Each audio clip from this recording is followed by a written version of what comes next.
राधा मेरी स्वामिनी, मैं राधे को दास, जन्म जन्म में दीजियो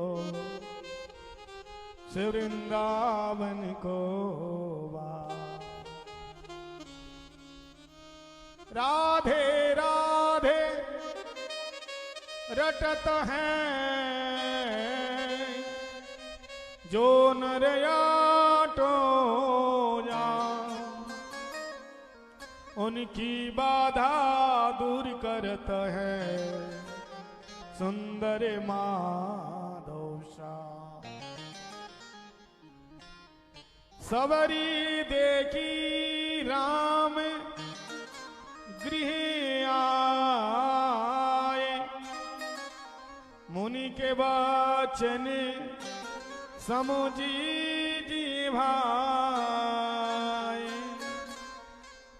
भगवान गिरिधराज को परम पद दे दिया और आज सबरी की कुटिया में आए। ये सबरी पिछले जन्म में एक राजकुमारी थी। एक बार प्रयागराज में गई राजा के साथ,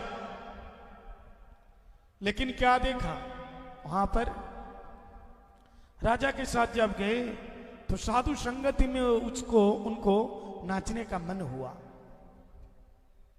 बड़े बड़े साधु संत लोग आए हुए थे प्रयागराज में, नाचने का मन हुआ, लेकिन मर्यादा के कारण ये राजरानी जा नहीं पाई। उनको जाने के लिए रोका गया। जैसे रोका तो उनके मन में बहुत ग्लानि हुई। संतों के संगति में जाने नहीं दिया। जैसे मीराबाई थी ना, घुंघरू पहन करके नाचती थी, ऐसे ही उनके मन में साधुओं के संग में नाचने का मन हुआ। बोलो जय श्री राम। अगर कभी संतों की संगति में नाचने का मन होए तो शर्म किए बिना नाचो, क्योंकि जो संतों की संगति में नाचता है उसको 84 लाख योनियों में नाचना नहीं पड़ता। अगर कभी साधु संग में नहीं नाचा तो पुनरपि जननम पुनरपि मरणम पुनरपि जननी जठरे शयनम। यो घोर संसारे खलु दुस्तारे, भज गोविंदम गोविंदम भज मूढ़मते। ये मानव शरीर मिला है भगवान का भजन के लिए, लेकिन हमको तो साधुओं का संग मिलता ही नहीं। अगर मिलता भी है हम आते नहीं, अगर आ भी गए तो सुनते नहीं कथा, सो जाते हैं अथवा हम मोबाइल देखते हैं। बोलो जय श्री राम। इससे बड़ा दुर्भागा कौन होगा बोलो। संगति में आकर के अगर संगत का प्रभाव ही नहीं पड़ा, पानी में नहाओगे तो शरीर ठंडा होगा ना। गर्म पानी में नहाए तो क्या होगा, शरीर गर्म रहेगा। ठंडे पानी में नहाए तो शरीर ठंडा होगा। तो ऐसे ये क्या है, कृष्ण कथा रूपी मंदाकिनी है। ये भगीरथ जी का भागीरथी रूपी गंगा, अरे भागवत रूपी गंगा, राम कथा रूपी गंगा में जो डुबकी लगा लिया और फिर भी उसका 3 प्रकार का ताप दूर नहीं हुआ, तो फिर वो स्नान नहीं किया, वो तो केवल मनोरंजन किया। और एक बात बताऊं, जब नई कोई फिल्म आती है, मूवी आती है, तो कितना ध्यान से देखते हैं, मनुष्य के अंदर घुस जावे। और भगवान की कथा में मन नहीं लगता। मारो गोली तेरे मन को, मन नहीं लगता। हाँ, आखिर खाने की थाली आ जाए सामने, कौन सा खाऊं पहले, ऐसा टूट पड़ते हैं महाराज, मानो पूरा एकदम थाली में घुस जाएगा ऐसा। अब भगवान का भजन के लिए मन नहीं लगता। तो एक बात बताइए, आखिर विषयों में हमारा मन क्यों खींचता है? भजन में, पूजन में, पाठ में, कीर्तन में, सत्संग में मन क्यों नहीं लगता? क्या कारण है? जो मैग्नेट है ना, मैग्नेट, वो किसको खींचता है? लोहे को। बड़े ध्यान से सुनना। उसके सामने सोना रख दो नहीं खींचेगा, हीरे रख दो नहीं खींचेगा, डायमंड रख दो नहीं खींचेगा, चांदी रख दो नहीं खींचेगा। जो किसी काम का नहीं है, फालतू लोहे रख दो खींच लेगा। अभी आप लोग बता सकते हैं ये मैग्नेट है, ये लोहे को क्यों क्यों क्यों खींचता है?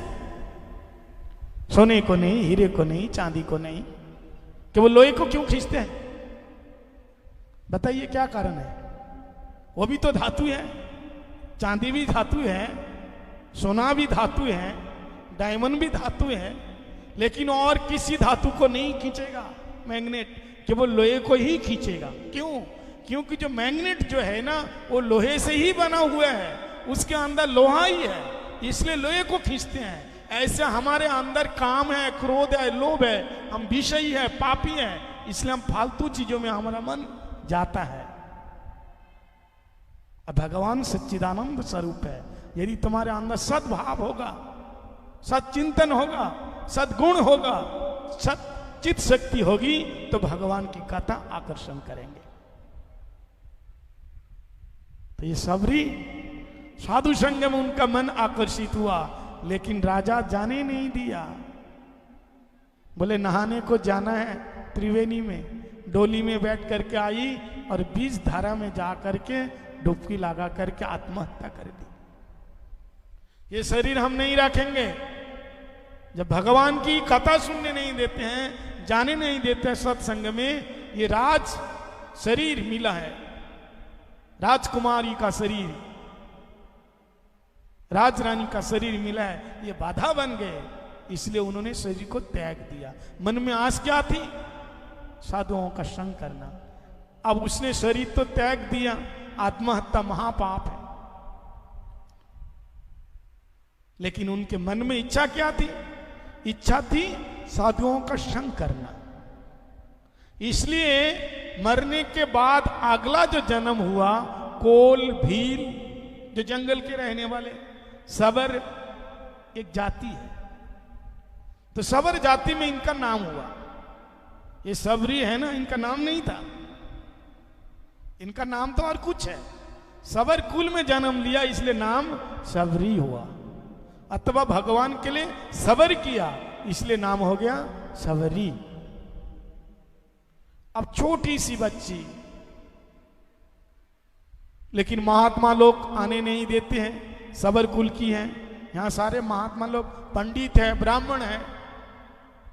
अब ब्राह्मण को आने क्यों देंगे? बताइए, ब्राह्मण आने क्यों देंगे? इसलिए ये क्या करती थी? सेवा करती थी छुप छुप करके।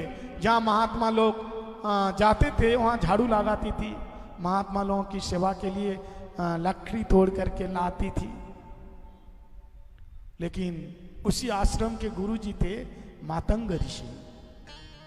मातंग ऋषि ने देखा सेवा तो दिख रहा है, लेकिन सेवक नहीं। लेकिन आजकल क्या हो गया? सेवक ही सेवक दिख रहा है, सेवा नहीं। बोलो जय श्री राम। यहां सेवा दिख रही है, सेवक नहीं। लेकिन आजकल केवल सेवक ही दिख रहे हैं। बोले सेवा करते समय कोई नहीं है, और प्रसाद पाते समय वो महाराज कितने लोग आए आज? बोले 1000 लोग आए प्रसाद में, 500 लोग आए। कथा में कितने लोग थे? गिने चुने 50, 60, 70 लोग, इतना ही बहुत है। कैसे भी, चाहे कथा का प्रसाद ले, चाहे भगवत प्रसाद ले, दोनों में ही कल्याण होगा। भले ही आप कथा में आ ना पाओ, लेकिन प्रसाद में जरूर आना। बोले जय श्री राम। ये भगवान का प्रसाद है, इसी से भी कल्याण होगा। क्योंकि भगवान ने कहा मैं 4 रूप में रहता हूं, एक नाम रूप में, एक ब्राह्मण के रूप में, एक भगवान के मूर्ति के रूप में और एक प्रसाद के रूप में, ये 4 रूप में मैं रहता हूं। तो सबरी छुप करके एक दिन सेवा कर रही थी और एक महात्मा ने हाथ पकड़ लिया, मातंग ऋषि, तू कौन है?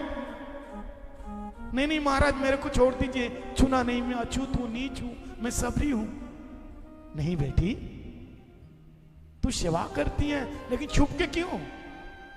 मैं नीच हूं, नीच कुल की हूं, तो क्या हो गया? भगवान की सेवा तो कोई भी कर सकते हैं।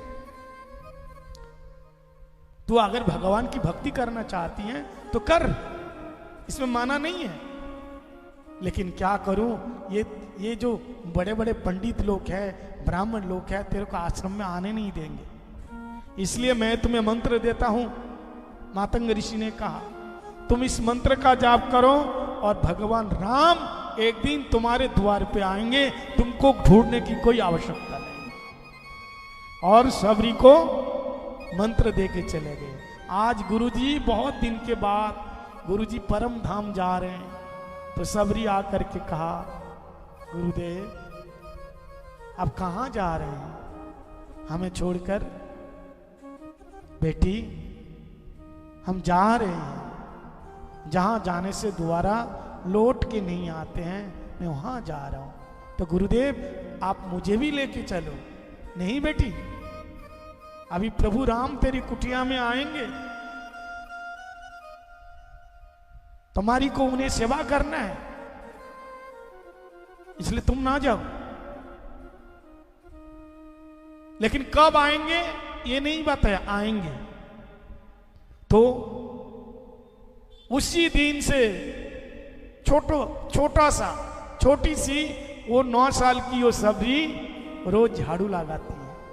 भाव तो देखो, विश्वास। गुरुदेव ने हमें बताया भगवान जी मिलेंगे, लेकिन विश्वास नहीं है। वो झाड़ू लगाती हैं, रोज रास्ता साफ करती हैं,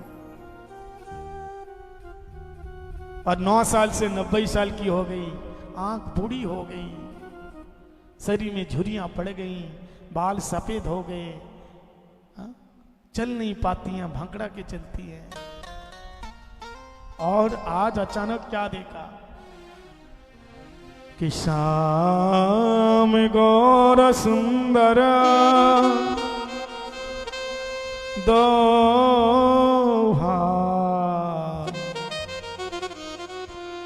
सवरी परी चरण लपटाई, प्रेम मगन मुख बचन नयावा, पुनी पुनी पदा सरज सिरनावा। सादर जल ले चरण पखारे, पुनि सुंदर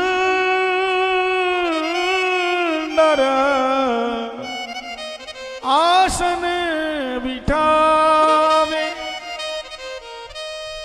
रोज प्रभु राम के लिए बेर को चुन चुन करके, मीठा बेर को वो रखती थी, रास्ता सजा करके रखती थी, झाड़ू लगाती थी। और आज अचानक क्या देखा कि श्याम और गौर वर्ण के 2 कुमार आ रहे हैं, और जैसे ही देखा प्रेम मगन मुख वचन न आवा। इतने दिन तक राम राम राम राम कह रहे थे, और जैसे प्रभु राम को देखा, राम नाम तो नहीं निकला, लेकिन आंखों से आंसू की धार बह चली। और सादर जाल ले चरण पखारे,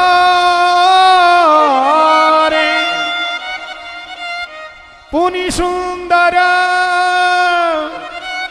आसन बिठावे। दोनों आंखों से आंसू की धार बह करके प्रभु राम के चरण को धोए, और बैठने को कहां दिया मालूम है? पत्थर के ऊपर। जो सोने के सिंहासन में बैठते हैं, लक्ष्मी के सोने की थाली में 56 भोग खाते हैं, 56 भोग।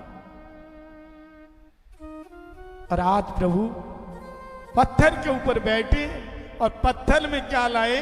बेर लाए। लोग कहते हैं कि शबरी ने बेर चक चक करके दिया, झूठा बेर दिया, लेकिन ऐसा नहीं है। शबरी भगवान का भक्त हैं, वैश्य मार्ग के भक्त हैं। ये पहले अपने झूठेन को भगवान को कैसे खिलाएंगे? आप बताइए, आप खिला सकते हैं? नहीं खिला सकते हैं ना। हम तो शबरी जैसे भक्त तो है ही नहीं, फिर भी हम भी नहीं खिला सकते आपने झूठन खिलाना भगवान को, ऐसा नहीं कर सकते। तो शबरी क्या करती थी? एक बेर को चख करके देखती थी कि मीठा है कि नहीं। तो हाँ, इस पेड़ के बेर मीठा है, तो उन बेर को लेके आती थी। बहुत सारे बेर के पेड़ हैं, तो पहले चख करके ये देखती थी कि कौन से बेर के पेड़ में मीठा बेर लगता है। ऐसे चख करके, ये नहीं है कि चख करके खा करके उसी को देते हैं, ऐसा नहीं। आसन दिया और सुंदर मीठा मीठा बेर को खाने को दिया। और कंद मूल फल सुरस अति दिए राम कहूं आनी। यहां कंद मूल की बात कही है, उनको दिया है। और इसके बाद प्रभु राम ने उन्हें नवविधा भक्ति की बात कही, 9 प्रकार की भक्ति। तो ये 9 प्रकार की भक्ति इतना मार्मिक है, इसको तो सुनना ही चाहिए। कि भक्तिहीन नर सोही कैसा, बिनु जली बारिद देखिए जैसा।